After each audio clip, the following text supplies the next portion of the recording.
right. Good morning, everybody. We are continuing our discussion on antiderivatives, also called indefinite integrals. Let's get ready here. Where's my pen? All right. So, just a reminder, when we have the sentence the antiderivative of, let's say, let's make it simple. Let's say 3x squared is, in this example, x cubed plus c.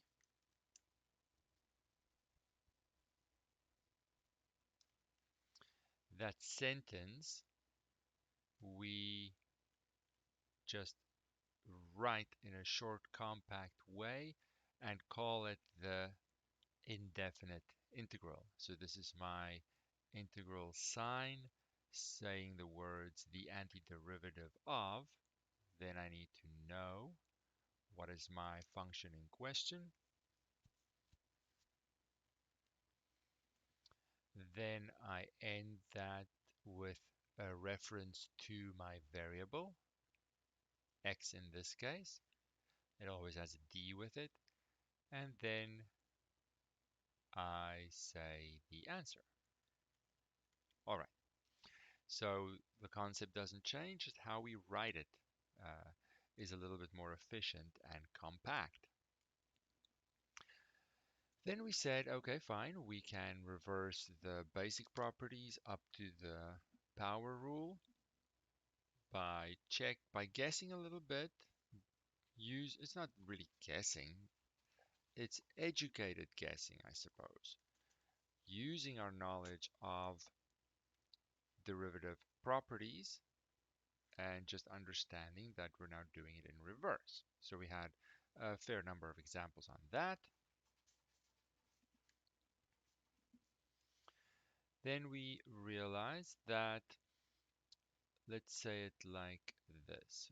When I have a chain rule situation, reversing the chain rule is not as simple as the basic properties, which is understandable because it's a much more complicated derivative property. So reversing that would understandably bring some slightly more complicated looking things. For example, if I have the perfect situation where I have a function of a function, for example,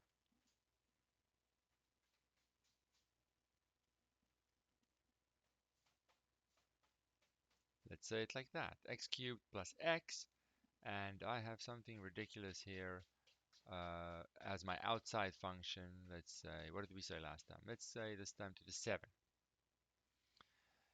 The function of a function can't stand on its own because this is now the result after the chain rule is applied to something. I get a result. So the chain rule is going this way.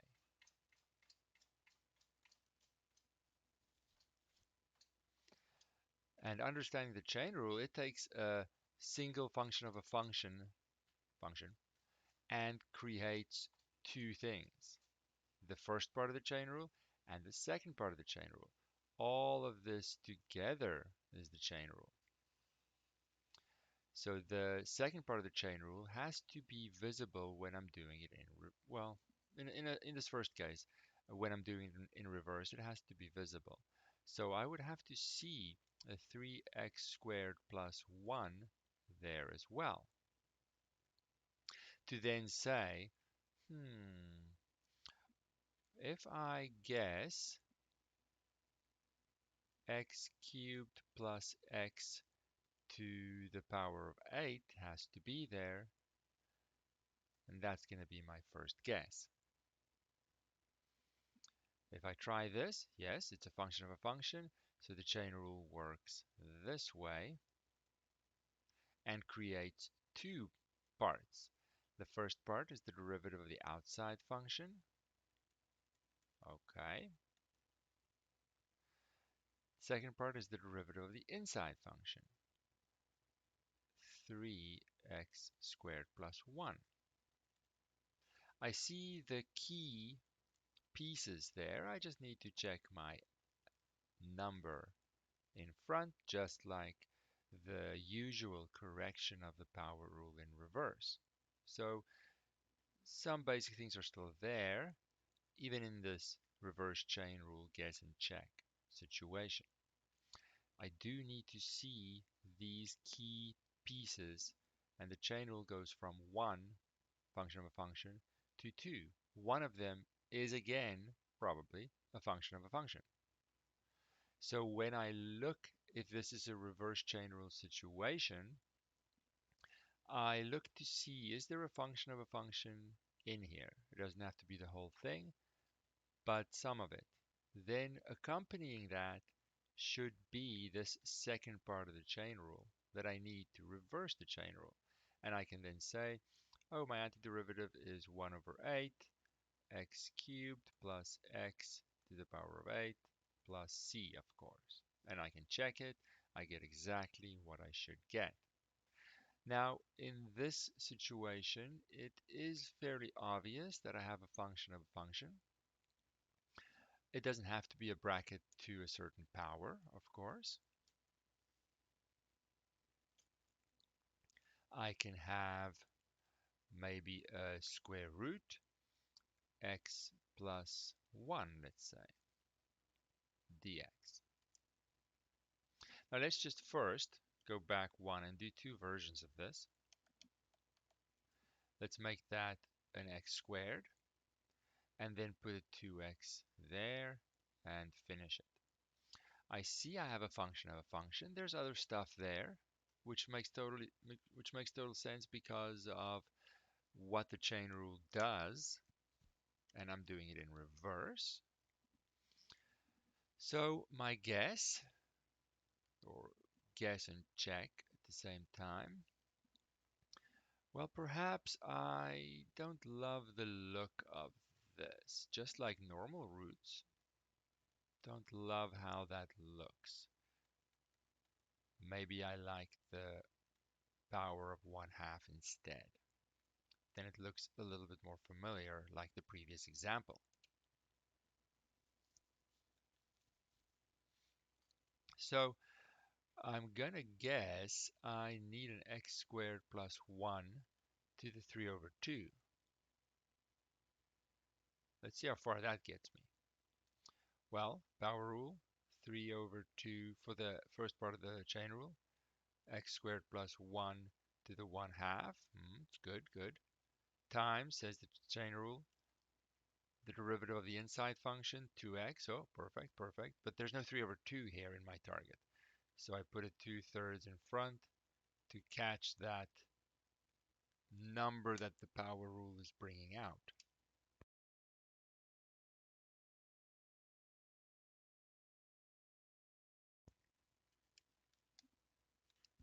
Okay, so I do see the same things repeating over and over and over a little bit, even in this more complicated situation. And I can say the antiderivative is my updated tested function, of course, plus c. Let's just move this up a bit.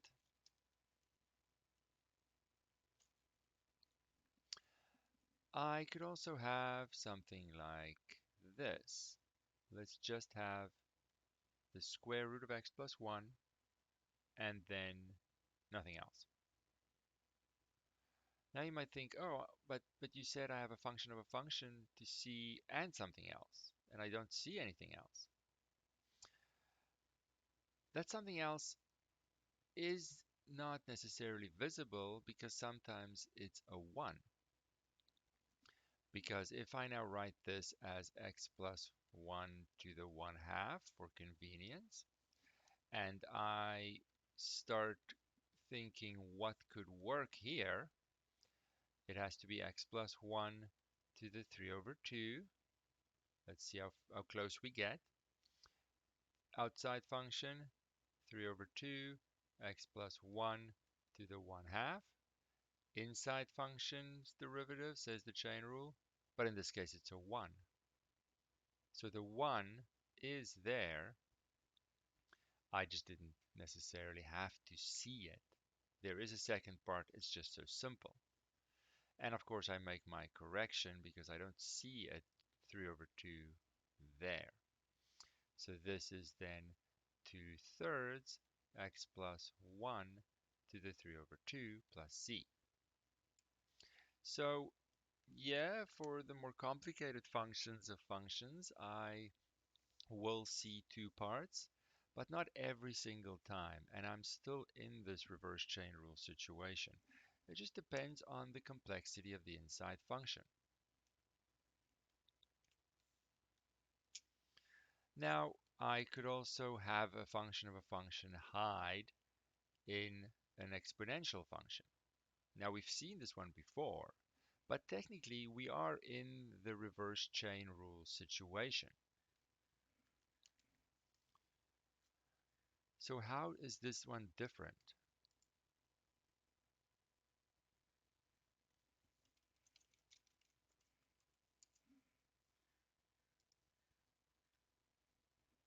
How is this one different? Well, it is and it isn't. What sometimes happens is as the second thing that I'm seeing, what is that? This is my function of a function, right?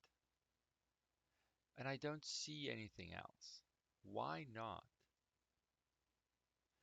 Because that second part that I should see when I reverse the chain rule, I'm going to have a check.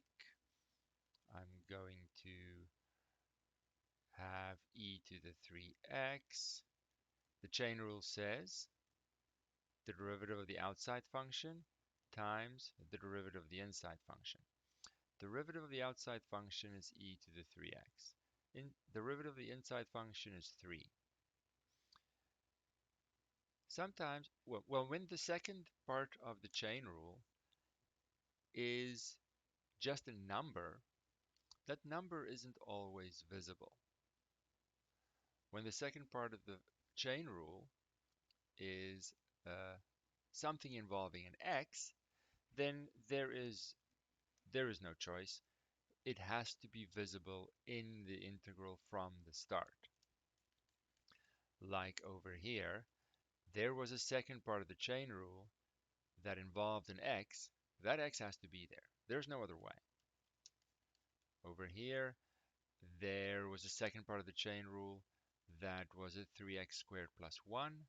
In some way, that has to be there, visible, present in the integral. But in simpler cases, the second part of the chain rule is just a number.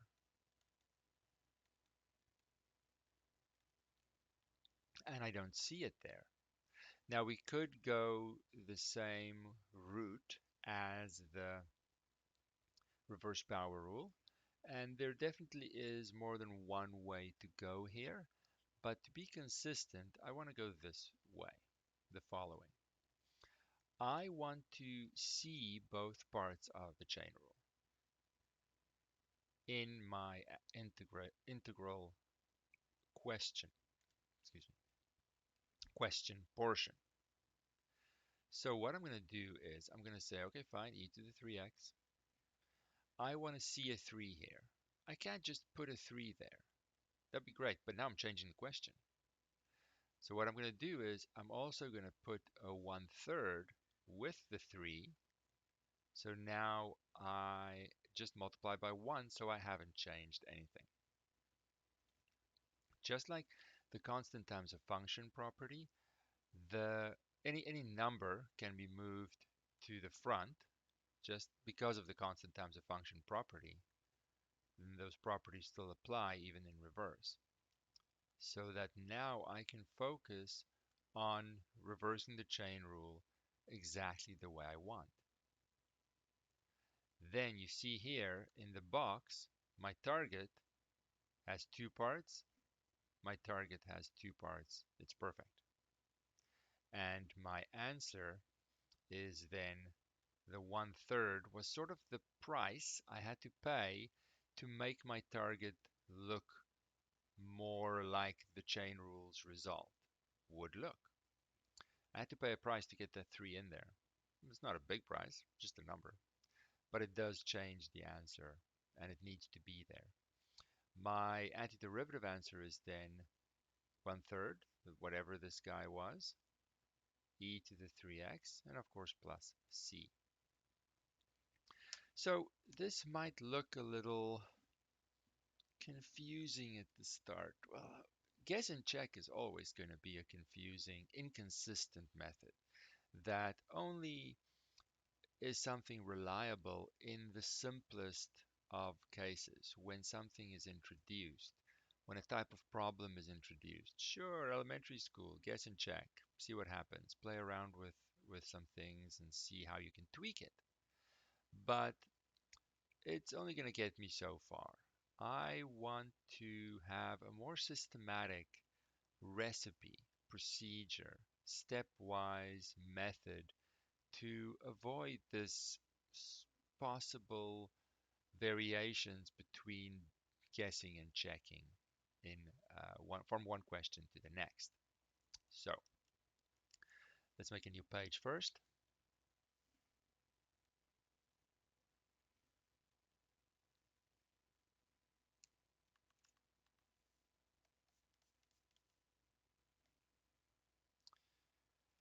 So a more structured uh, method to handle this is called the method of substitution. Method of substitution. Now, this method, once you get the hang of it, is just uh, so useful. And it's not long, it's short. What it's essentially trying to do is it's trying to handle the reverse chain rule for me in the background. Without me actually thinking about the chain rule, it's going to do the chain rule in reverse for me. And that is just exactly what I'm looking for. Because looking at the chain rule directly is where confusion could creep in. If the chain rule can be done for me without me even realizing it, that is just wonderful. So let's go back to something simple. Something we started with.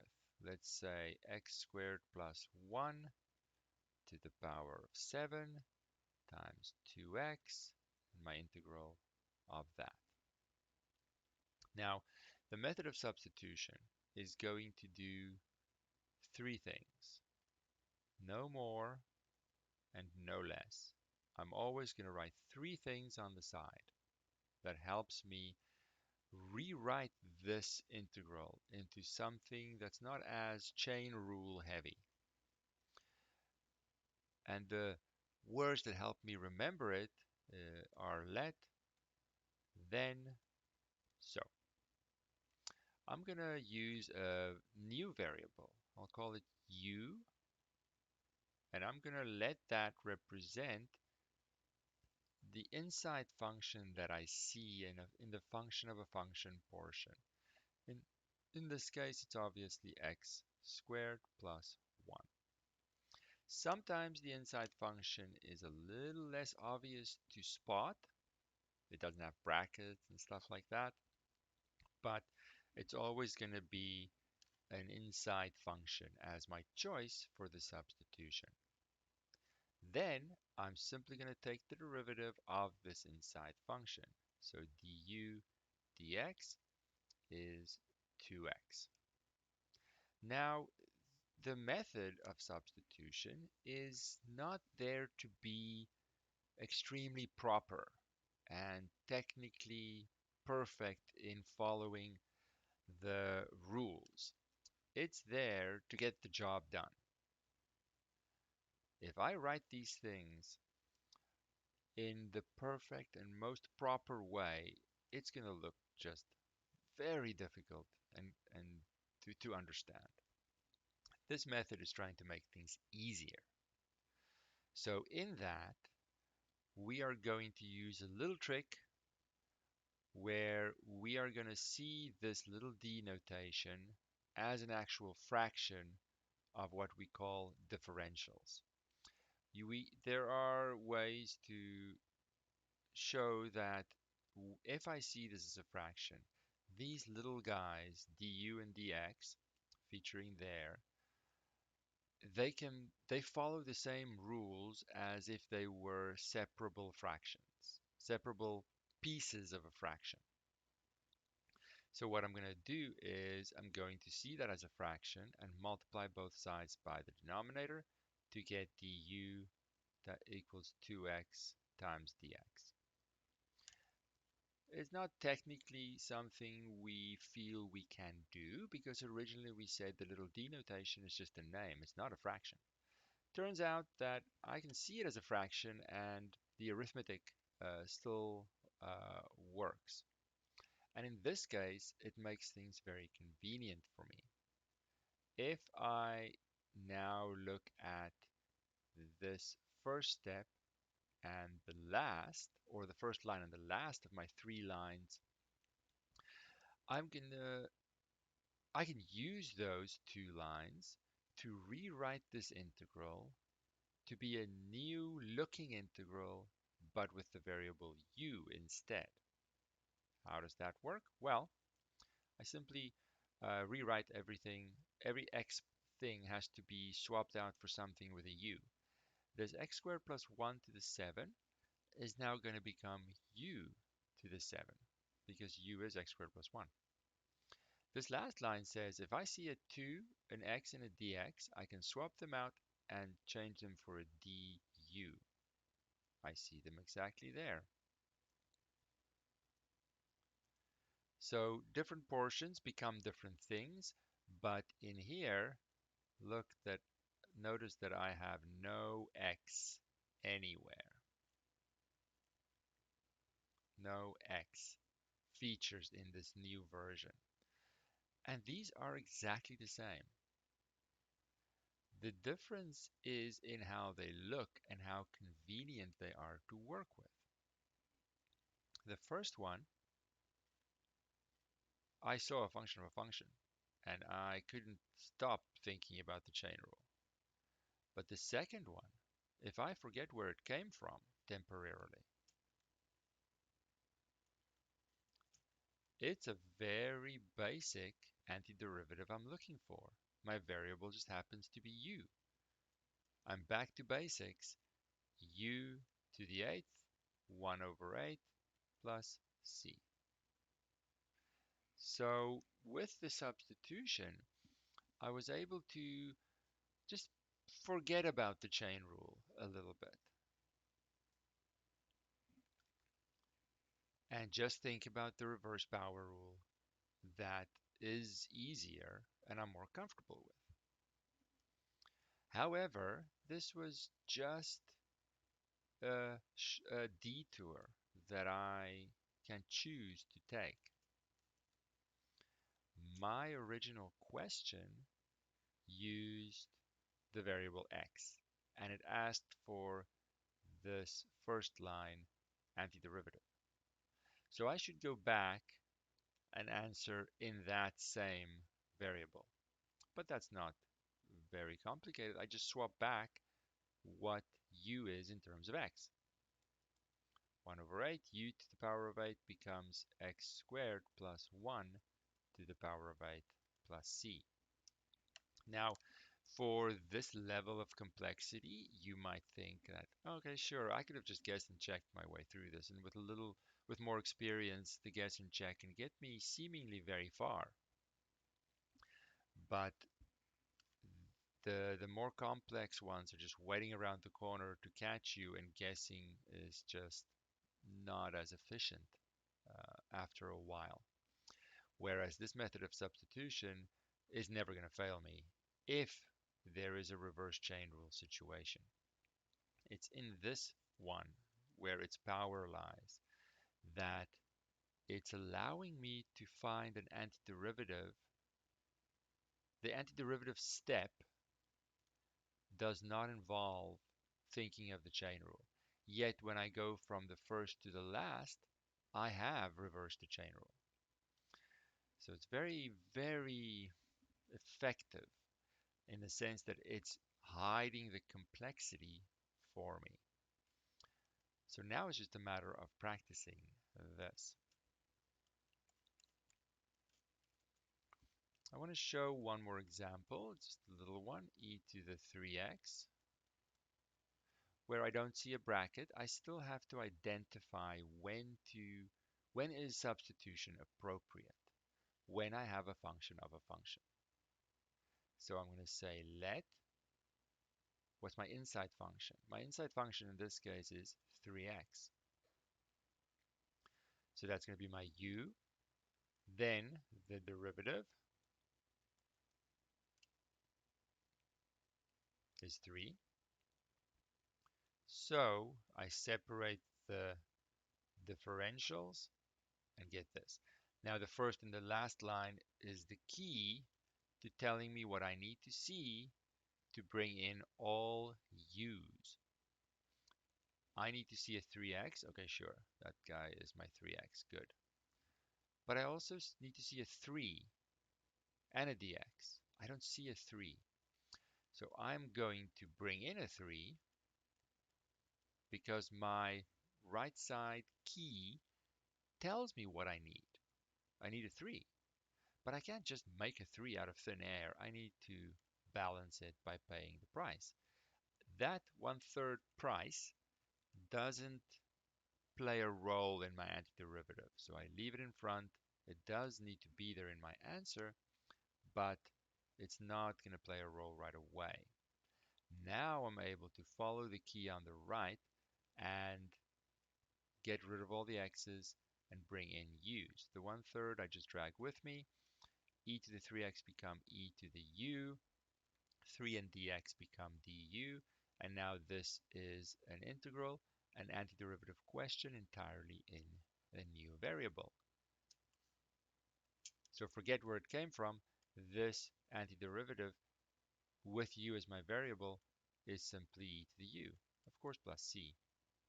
Now I can look back, say, okay, where did this come from? Oh, x, so I need to go back to x. 1/3 e to the 3x, because u and 3x are the same, plus c, done. So the substitution method tells me exactly what I need to do and helps me to not actively think about how to reverse the chain rule. It's doing all of that in the background for me. Let's make a new page.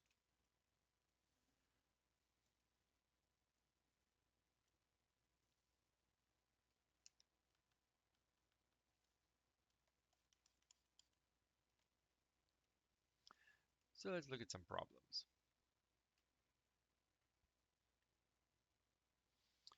In 12.3, use a substitution variable u to rewrite the given integral in terms of u. Now, let me just see what kind of problems we have. This one doesn't ask us to solve it, though that is ultimately our goal. And then we just have more of them.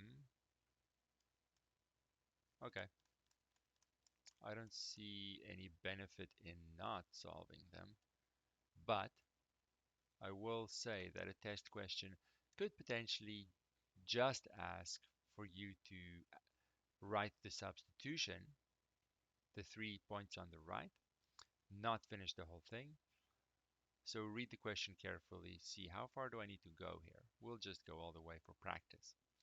So there's no reason to not start with number 1. 3x squared minus 5, 12.3, number 1. What did I just say? I just said it. 3x squared minus 5. 3x squared minus 5, I believe to the power of 4, and then a 2x. Double check. Looks good. So with enough practice, you start to see what do I watch out for? What's my thought process here? If I see a function of a function, it's substitution. Let u be my inside function, which is obviously 3x squared plus 5. Then the derivative is 6x.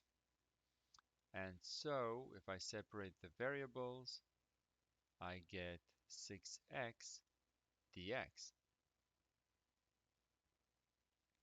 This is going to be my key to tell me how to get rid of x's and bring in all u's. Did I not look at the right question? 3x squared minus 5 to the power of 4. Oh, it's a minus. Okay.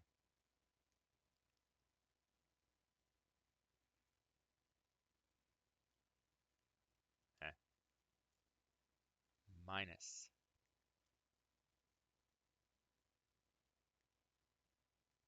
Minus. All right, thank you.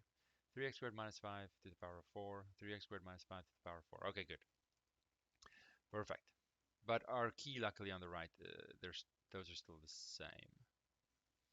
Okay. So now, before I can bring in the u's, I need to check, do I see all the pieces that the substitution requires? Well, the 3x squared minus 5, yes, that's over there.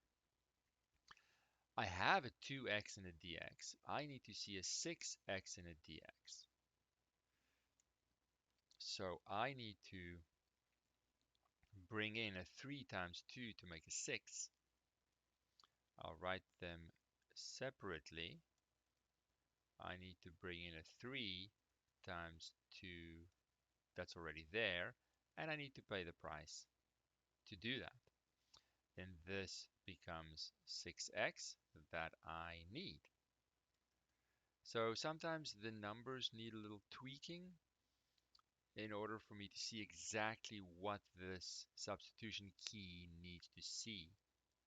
So 1/3 integral of, it's going to become u to the 4. 6x dx is perfect to swap it out with a du, and I'm good to go. Now, when I look at this, I do not see anything else. It's as if this is a brand new antiderivative question that I do forgetting anything else. So when I do that, the 1/3 stays in front. It's reversing the power rule. So it's going to be u to the 5 with a 1/5 correction, of course, plus c. After I've done that, then I look back to see, oh, I need to go back to x. Now it's just a formality. I almost make a point to not simplify or do anything. All I do is swap back for u what it represents in terms of x, and I do nothing else. Now, of course, we can check this as well, right? Nothing changes in that sense. I can always check my answer. If I take the derivative of this, hopefully correct answer, but let's suppose I'm not quite sure. I'm a little bit hesitant. I don't really have to write the c because it's always going to be a 0. I have my 1/3. I have my 1/5. Constant times a function keeps it in front. Now I have to take the derivative of this function of a function, which will be 5 times the bracket to the 4 times the derivative of the inside bracket function, 6x. Let's scroll up a bit. I don't want to scroll up too much. I want to see my target. So the 5 and the 5 cancel. The 3 and the 6 simplify to leave it 2, and the pieces are exactly like they are at the top for what I need to get. The difference here is, whereas guess and check can seem a little up and down. Sometimes it's obvious, sometimes it's different, sometimes it's more complicated, sometimes it's straightforward. The substitution method is trying to give me some structure. Always follow the same procedure, always go through the same motions. The function can change. The exact substitution choice might look different, but it's always the same procedure, giving me that structure, and by doing that, a little bit more confidence.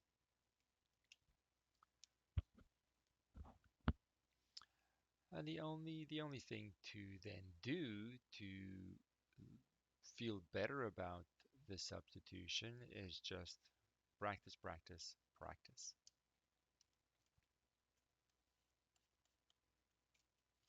Let's see another one. Um, yeah, let's do number 2. I don't want to skip any. Substitution isn't something that comes easy. I see many people in the past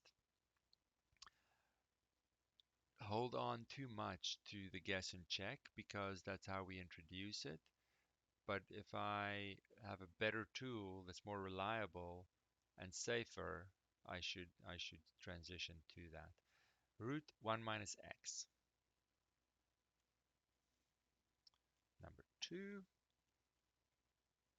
root 1 minus x, and nothing else.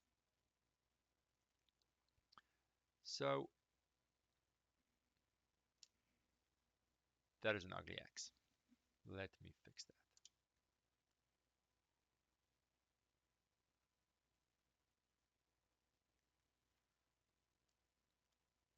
Better.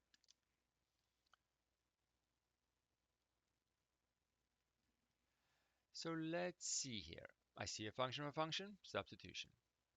Let u represent that inside function. Then the derivative is -1. So separating the variables gives me a negative dx. This is going to tell me exactly what to do. I don't really have to think much about it.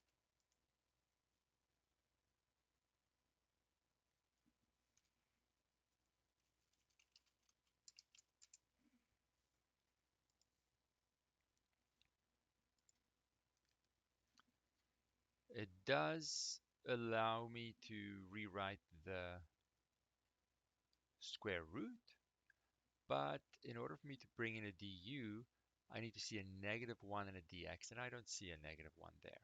So I want to correct that first. So I have the root portion.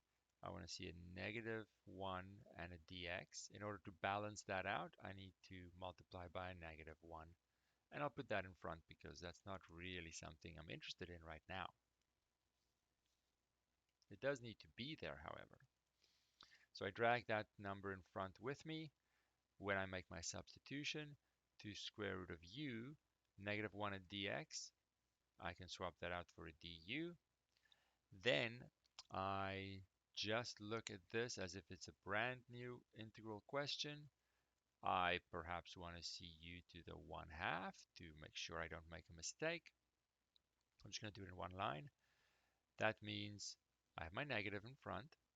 Now antiderivative of u to the 1/2 is u to the 3/2 with a 2/3 correction because there's no 2/3 there, plus c.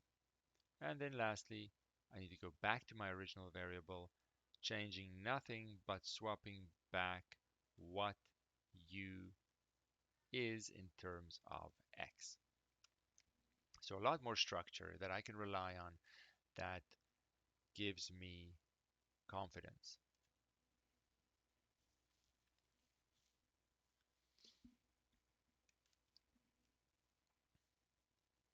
And I always write my 3 lines. That's never ever going to change. when we do the very early stages, when we did the chain rule in our derivative properties, we used the substitution as well, but we only did that temporarily, and then we let that go. This one I am not going to let go ever. It doesn't take long to write, and it tells me exactly what I need to do. Let's see. Ooh, let's do number 3. I don't want to skip any of these. Well, I'll skip number 4. That one's a little straightforward. Number 3, x squared over 2x cubed plus 1. X squared over 2x cubed plus 1. Did I remember it right? Oh, beautiful. Okay. So now, in this one, I might not, in the early stages, recognize the function of a function as quickly. Certainly, if I wrote this as x squared times 2x cubed plus 1 to the negative 1, then you would perhaps recognize what to do more easily. But part of the challenge sometimes is to spot the substitution question when it's sort of trying to hide itself.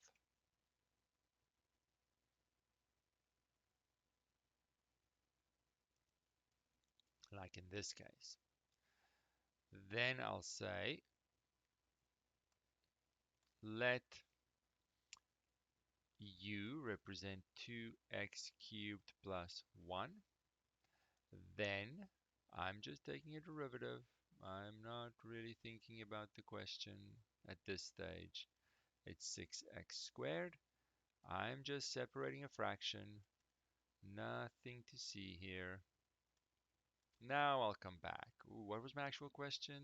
Do I need to tweak this a little bit? Well, yeah, a little bit. A little bit. I'm going to stick to the top version. I can handle the denominator. The numerator needs a 6. So let's give it a 6. Let's give it a 6. I can tweak numbers because of the constant times a function property. I just need to make sure it balances out to still have essentially my original question. I can't change the original question. Then I have my 1 over 6. Now, bottom first. Denominator becomes just u. The 6x squared plus, not plus, with dx, third line says that's a du. Now, if you write a du there, you're totally fine to do that. I choose not to because in this early stages, it can look a little bit strange to some. Instead, I will always put my differential at the end to help me recognize what to do with the antiderivative question. 1 over u, oh, that's natural log of u plus c, of course. And then I need to go back to what u is. That's just a simple replacement. I don't look at anything else when I do this. I just put it back and I'm done. I can take the derivative of this answer, check if I get the original back way up here. That's always an option, even though we don't do it every time. So sometimes the choice for my substitution is hidden. What is the inside function? But let's just suppose you didn't know. I don't have a reverse quotient rule. There isn't much I can do here because the denominator has multiple terms. So for us, it's actually quite convenient that we have our basic properties, reversing the power rule, tweaking a number strategy, and then we have substitution. We don't have anything else. We don't have a reverse product rule, a reverse quotient rule, or anything like that. So don't try and make those up. If the denominator was a single term, sure, I could separate them and simplify it, and we've done those examples. This one is not. So I don't have a choice. It's going to have to be substitution. Those are the only two tools I have. So if I try, now I say, okay, well, it's either the top or the bottom for my substitution choice. Even if I guess randomly and I choose the top one, then the derivative is going to be 2x. And so I separate them, 2x dx.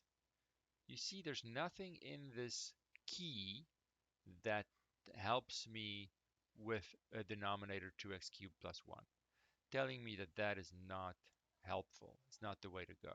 It is a substitution, it's a choice, but it's not one that helps me in this case. So I try the other one, and then I see, oh, in the third line, the x squared features, so everything in my original integral, everything features in my key on the left. So that's a better way to go. So there are situations where the choice for the substitution, seemingly I have multiple options, but only one of them will incorporate all the pieces that I see in my original question. You can practice the rest for sure and just look at it and see what substitution would I make? How does it make the integral in U look better? And then there are also questions 12.4. That's more of a mix, I suppose. But substitution isn't very far away. We'll do more of these next time, which will be on Monday. But it's worth just thinking about trusting that rewriting of x's to u's and letting the chain rule in reverse be handled in the background. Are there any questions right now?